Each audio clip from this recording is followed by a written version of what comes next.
सुप्रभात, मैं गीतांजलि लेके आई हूँ नॉन स्टॉप खबरें बाय इन टाइम्स की ओर से। दृश्यम के निर्देशक निशिकांत कामत का 50 साल की उम्र में निधन।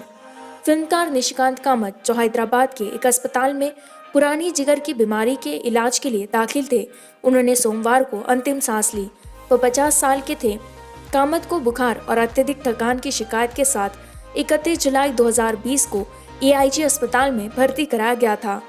यह पता चला कि वह अस्पताल अधिकारियों के अनुसार पिछले 2 वर्षों से लीवर सिरोसिस से पीड़ित थे। यूके भारतीयों जातीय अल्पसंख्यकों से आग्रह करता है कि वे कोविड-19 वैक्सीन परीक्षणों के लिए साइन अप करें। ब्रिटेन की सरकार ने सोमवार को एक जातीय अल्पसंख्यक पृष्ठभूमि की ओर से लोगों को एक अपील जारी की, जिसमें भारतीय मूल के लोग भी शामिल हैं, जिन्होंने कोविड-19 वैक्सीन के लिए चल रहे नैदानिक परीक्षणों के लिए साइन अप किया।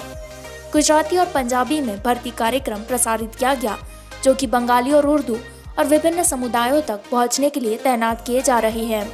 1 लाख लोगों ने एक सुरक्षित और प्रभावी वैक्सीन की खोज को गति देने के प्रयासों के तहत पूरे ब्रिटेन में वैक्सीन परीक्षणों में भाग लेने के लिए स्वेच्छा से भाग लिया।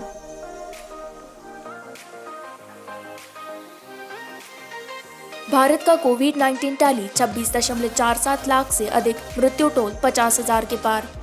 केंद्रीय स्वास्थ्य मंत्रालय के अनुसार 57,981 नए मामलों के साथ भारत का कोविड-19 टैली सोमवार को बढ़कर 26,47,663 हो गया, जबकि बीमारी के कारण होने वाली मौतों की संख्या 50,000 आंकड़े को पार कर गई है।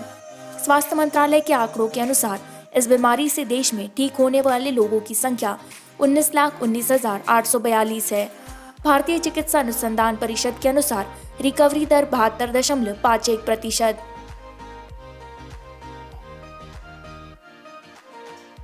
पूर्व भारतीय क्रिकेटर और यूपी के मंत्री चेतन चौहान का राजकीय सम्मान के साथ गुड़मुक्तेश्वर में अंतिम संस्कार।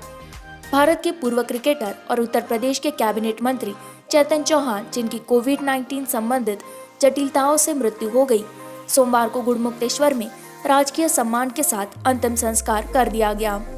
चौहान 73 वर्ष के थे और उन्होंने गुरुग्राम के एक अस्पताल में अंतिम सांस ली। गुड़मुक्तेश्वर में अंतिम संस्कार करने से पहले उनका पार्थिव शरीर पहले मयूर विहार में उनके आवास पर ले जाया गया।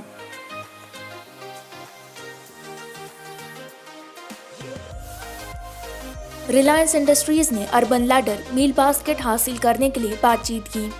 एक रिपोर्ट में कहा गया है, रिलायंस इंडस्ट्रीज RIL एक मजबूत ई-कॉमर्स मूल्य श्रृंखला का निर्माण करने के लिए online furniture brand urban ladder और डिलीवरी प्लेटफॉर्म मिल बास्केट हासिल करने के लिए चर्चा में है। रिपोर्ट के अनुसार शहरी सीडी के साथ समूह की बातचीत महीनों से चल रही है और अब एक उन्नत स्तर पर है। 30 मिलियन अमेरिकी डॉलर के आसपास का सौदा कार्ड पर होता है, जिसमें प्रबंधन में और टीम के लिए कमाई होती है। कोविड-19 प्रसार की जांच करने के लिए कड़े प्रतिबंध लगाने का विरोध नहीं, पंजाब के सीएम। कोविड-19 संक्रमण और मौतों में एक वृद्धि के बीच पंजाब के मुख्यमंत्री अमरिंदर सिंह ने सोमवार को कहा कि उन्हें वायरस के आगे प्रसार की जांच करने के लिए कठोर उपाय करने से परहेज नहीं था।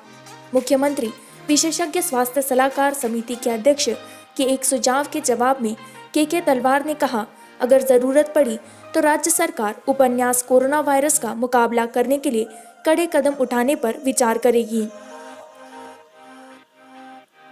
15 यूपी जिले बाढ़ की चपेट में, सीएम ने अधिकारियों को राहत शिविरों में सामाजिक दूरी बनाए रखने का निर्देश दिया। बाढ़ की चपेट में आए उत्तर प्रदेश के 15 जिलों के साथ मुख्यमंत्री योगी आदित्यनाथ ने सोमवार को अधिकारियों को निर्देश दिया कि वे बाढ़ प्रभावित क्षेत्रों में स्थापित किए गए शिविरों में सामाजिक दूरी बनाए रखें। उन्होंने अधिकारियों से कहा कि वे बुखार, सर्दी और सिरदर्द वाले लोगों को अलग करें और उन्हें यदि आवश्यक हो तो उन्हें कोविड-19 परीक्षण के लिए प्राप्त करें। लखीमपुर खीरी में पालिया कला और बाराबंकी के एलिगेंट ब्रिज, अयोध्या और बलिया के तुर्तीपार में शारदा नदी खतरे के निशान से ऊपर बह रही है, राहत आयुक्त संजय गोयल ने कहा।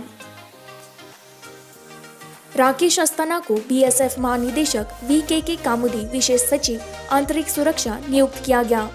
गुजरात कैडर की IPS अधिकारी राकेश अस्थाना को सोमवार को जारी कार्मिक मंत्रालय के आदेश के अनुसार सीमा सुरक्षा बल BSF का प्रमुख नियुक्त किया गया। और वीके के कामोदी गृह मंत्रालय आंतरिक सुरक्षा में विशेष सचिव होंगे। अस्थाना वर्तमान में यहाँ नागरिक उड्डयन सुरक्षा ब्यूरो BCAS के महानिदेशक के रूप में कार्यरत है। आदेश में कहा गया है कि उन्हें पद से जुड़ने की तारीख 31 जुलाई 2021 तक सीमा सुरक्षा बल के महानिदेशक DG नियुक्त किया गया था। 1984 बैच के IPS अधिकारी अस्थाना DG नार्कोटिक्स कॉन का अतिरिक्त प्रभार भी संभाल रहे हैं। इसी के साथ मैं संवाददाता गीतांजलि आपसे विदा लेती हूँ। इसी तरह की नॉनस्टॉप खबरों को जारी रखने के लिए बाइन टाइम्स हिंदी को लाइक करें, सब्सक्राइब करें, शेयर करें।